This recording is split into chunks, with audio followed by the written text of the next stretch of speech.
Wood County schools were prepared when a potentially malicious email started circulating on Wednesday. District leaders said their training and safety measures helped them contain it quickly and protect student and employee information.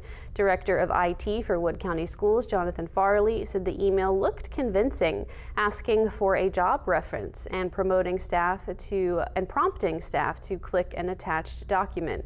Within minutes of being aware of the threat, IT began cutting off access and limiting the spread, disabling affected accounts and forcing password changes. Farley said they also contacted the West Virginia Department of Education for more support as activity increased.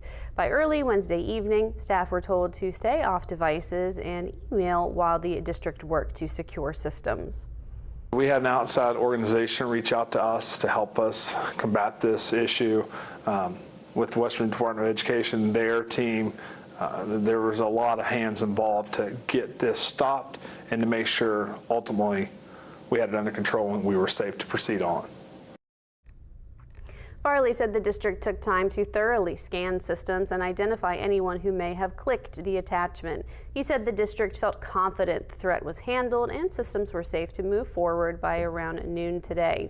Even with no major issues reported, Farley said the incident is a reminder to slow down before clicking links or attachments, even if an email looks routine.